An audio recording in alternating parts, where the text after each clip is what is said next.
Di belakang tuh masih banyak kru ceritanya, karena memang abis ada bikin kayak makannya, mobilnya ditaruh di samping. Nah, pas waktu kejadian, jadi kan jam 2 lebih 23 kan aku masih sempat bikin story tuh.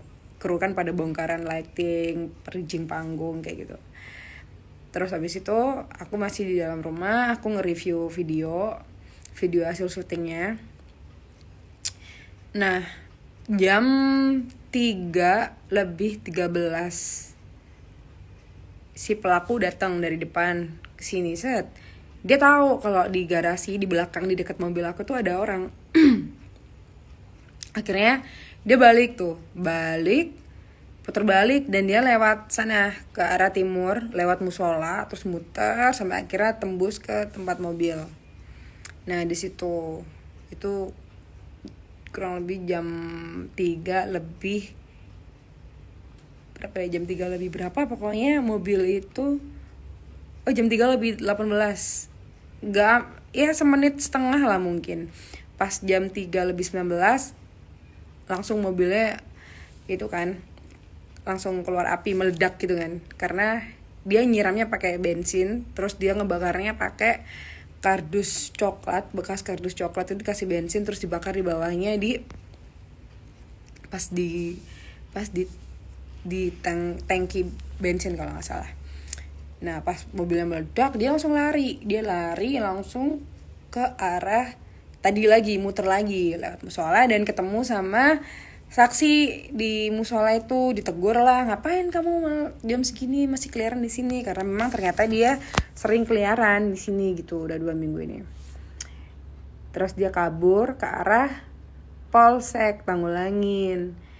Nah, pas kejadian kan panik tuh, digedor-gedor, wah ini gini. Nah, langsung panik kan, aku langsung ngomandoin buat telepon PMK, semuanya telepon PMK gitu, semuanya telepon pemadam kebakaran, udah diangkat. Dan terus habis itu terus telepon lagi sampai teleponnya sibuk. Terus habis itu pas kita udah di depan ngelihat, kita semua keluar rumah karena apinya gede banget kan, takut ke rumah gitu kan, kita semua keluar rumah, dicoba telepon lagi PMK-nya, masih ditanyain lagi alamatnya di mana loh, kayak nggak efektif ya. Akhirnya aku ngerasa, ya namanya orang panik, jadi aku ngerasa kayaknya nge-live nih bakal efektif gitu loh, karena aku takutnya itu kan waktu jam orang tidur, jadi aku takutnya dikira laporan iseng atau apa. Jadi aku nge-live dengan harapan mungkin temennya yang PMK di sana tuh ada yang nonton live aku, atau keluarganya ini ada yang nonton live aku, jadi bisa langsung ditelepon pakai nomor pribadinya gitu, jadi biar dianggap bahwa ini laporannya emang serius gitu. Terus aku panik banget karena posisi kobaran apinya itu di tembok, dimana di samping tembok itu rumah kucing gitu. Kucingnya di situ tuh ada banyak, jadi aku kayak kepikiran, gimana kalau misalnya apinya makin gede terus rumah kucing, ya apa nasib kucingnya. Terus di sebelah rumah juga kan ada rumahnya tetangga gitu kan, jadi aku pikiranku gak karu-karuan. Makanya aku nge-live berharap ada pertolongan PMK cepat datang gitu, dan dianggap laporan ini serius kayak gitu. Jadi bukan pas kebakaran langsung nge-live, gak ada telepon PMK gitu, enggak. Jadi telepon PMK dulu berkali-kali. Udah yang itu. Terus nah, pas aku mau ceritain ya, pas pelakunya di kantor polisi di Polsek Tanggulangin, jadi pas dibilang bahwa pelakunya ini, langsung keluargaku ke Polsek mau laporan bahwa mobil ini dibakar gitu. Karena tadinya aku juga mikir, perasaan Alphard gak apa-apa deh, mobil ini tuh sehat banget gitu kan, soalnya aku servisnya gak pernah telat gitu, jadi gak mungkin mobil ini tuh kenapa-kenapa gitu. Terus akhirnya nggak ada pikiran juga dibakar sama orang. Aku nggak ada mikir ada orang sejahat itu ngebakar mobil aku nggak ada pikiran kayak gitu. Pas orang-orang di sekitar rumah pada bilang, tadi ada orang ini yang dengan ciri-ciri ini di situ sliveran, loh masa ini, terus saksinya lebih dari satu kan. Akhirnya sepupu aku langsung ke Polsek itulah. Nah, pasti Polsek nggak cuma sepupu aku, jadi ada orangnya papa aku juga nyariin dia gitu. Nah, pasti Polsek sepupuku ketemu sama dia ke arah polsek. Maksudnya intinya di sekitaran polsek kalau nggak salah, apa di dalamnya gitu aku lupa. Ditanyain lah, kamu bakar mobilnya Via ya? Ngapain kamu bakar? Bla bla bla. Terus enggak, aku gak bakar katanya. Terus ditanyain, terus kamu ngapain ke polsek gitu? Jawabnya dia apa coba? Saya ke polsek mau laporan kalau saya habis dipukulin sama orang. Dia bilangnya kayak gitu loh. Saya ke polsek mau laporan kalau saya habis dipukulin sama orang. Enggak, siapa yang mukulin kamu? Di warung saya dipukulin orang. Enggak ada yang mukulin kamu gini-gini. Kayak terjadi perdebatan di situ. Terus kamu tuh habis bakar mobilnya Via, banyak saksinya gini. Ya nggak mungkin saya bakar mobil terus saya lari ke polsek, dia bilang gitu. Ngapain sama kayak bunuh diri? Masa habis bakar mobil ke polsek nyerahin diri, ya nggak mungkin gitu. Dia ngomongnya kayak gitu. Jadi pertama nggak ngaku, sampai akhirnya dia di apa, kena amuk masa lah, tapi masanya nggak banyak, cuman yang ngerti aja gitu. Dia tetap nggak ngaku sampai akhirnya dia ngaku, tapi abis itu dia nggak ngaku gitu.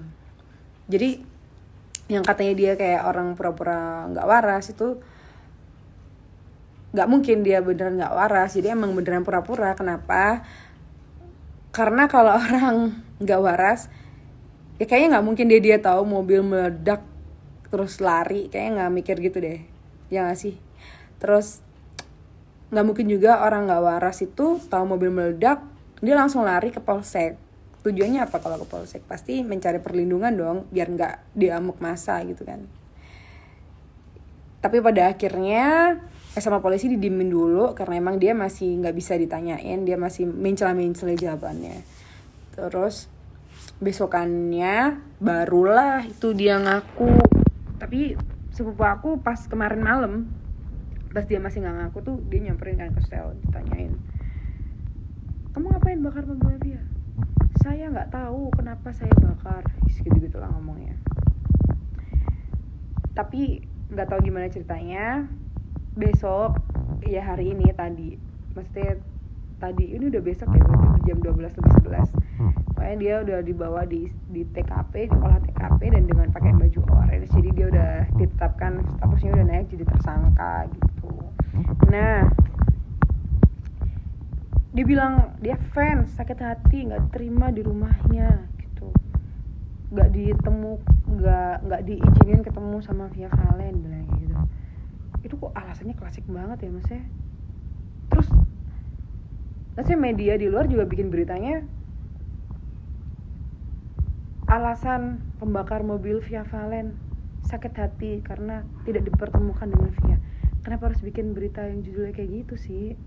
Kenapa nggak fokus aja bahwa pelaku itu salah, udah bakar mobil, udah gitu aja, nggak usah yang muter-muter gitu loh judulnya, biar orang baca, nggak usah kayak gitulah.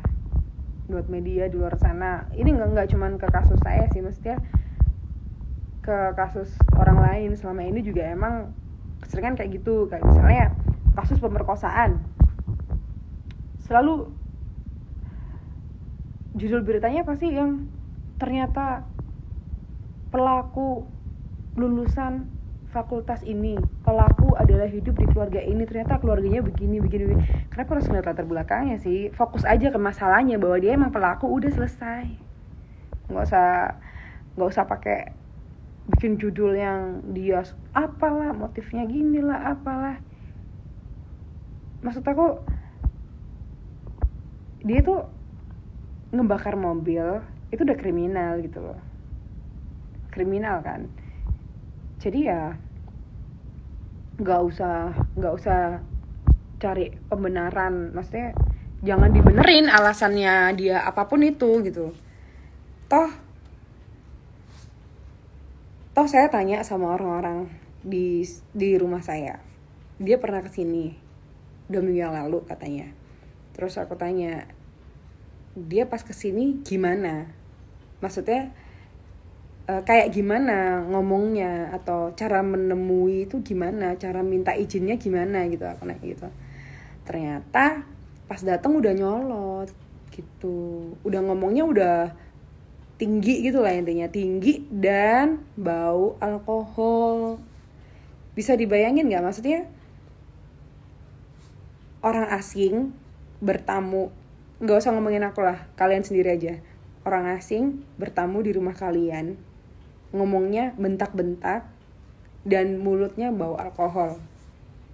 Kalian nggak kenal sama dia, kira-kira keluarga kalian atau orang kalian bakal ngizinin dia ketemu sama kalian nggak? Nggak kan? Jadi jangan bilang itu udah resiko artis, ya harus ramah lah sama penggemar gini-gini. Ya jangan gitu.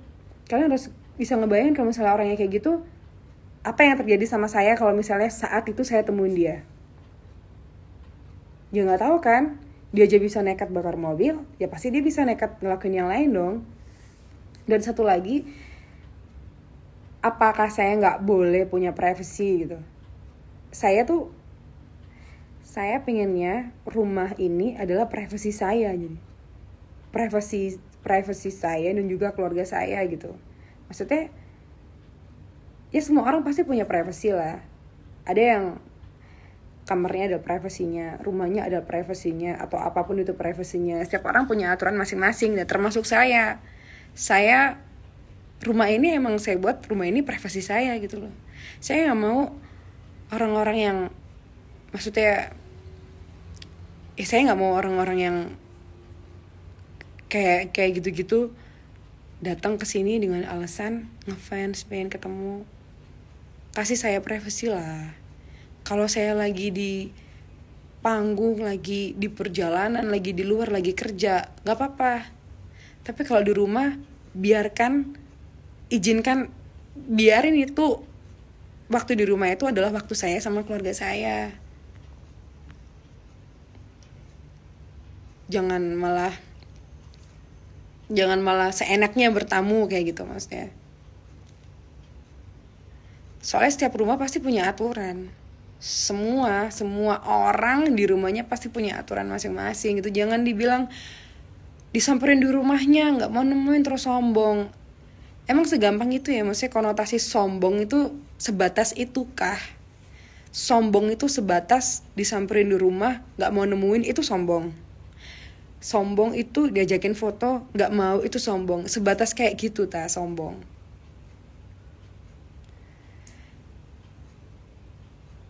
Ya apa ya? Ya gitulah.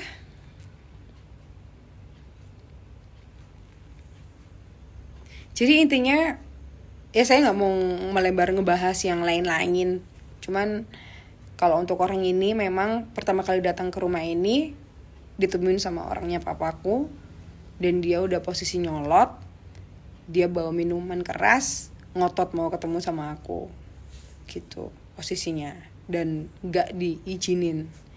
Dia marah sampai akhirnya orangnya papaku telepon polseknya datang, dan polseknya dimaki-maki sama dia. Itu ada videonya juga waktu itu, polseknya dimaki-maki, dibilang gitulah.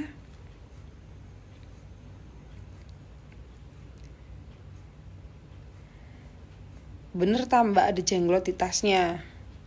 Aku sih dikasih lihat barang bukti, maksudnya kayak di dalam tasnya dia apa aja dikeluarin gitu kan, terus difoto kan. Emang isinya itu jenglot, terus bambu-bambu kuning itu, sama ada kain warna kuning, terus sama kayak apa sih, kayak tahu ini nggak, kayak ampul-ampul suntikan, tapi aku nggak ngerti tuh ampul suntikan atau bukan, aku nggak tahu. Pokoknya bentuknya kayak gitu, kayak kotak gini, terus isinya tuh kayak ada 5 gitu, terus tipis-tipis. Aku nggak tahu itu apa, aku nggak nanya juga. Terus ada apa lagi ya, ada bulu-bulu apa, katanya bulu perindu atau apa itu, nggak tahu. Pokoknya ada alat-alat kayak gitulah. Nggak tahu juga tujuannya apa, mesti mau nemuin aku bawa bekal alat perdukunan, nggak tahu, nggak ngerti maksudnya apa.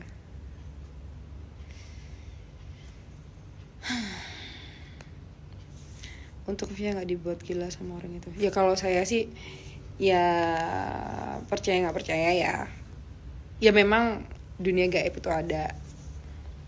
Tapi memang dari dulu saya nggak mau percaya sama hal-hal kayak gitu, hal-hal mistis.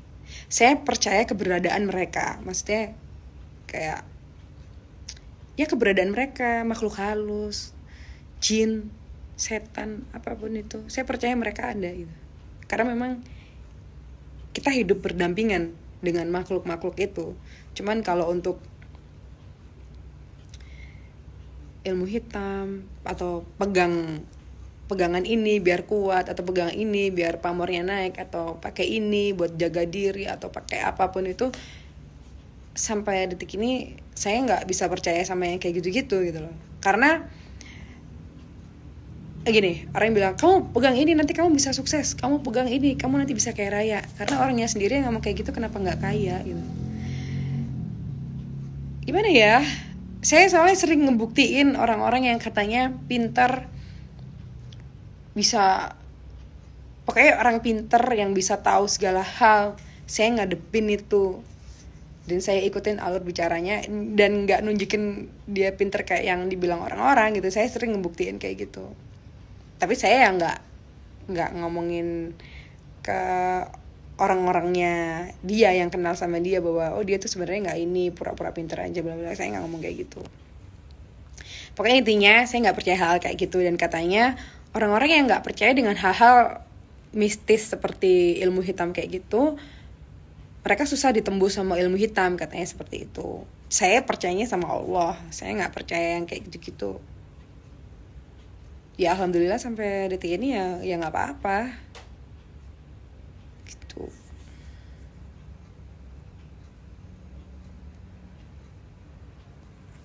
Ya udah Rek, gitu aja ya. Kayaknya aku nyeritain soal ini udah detail banget.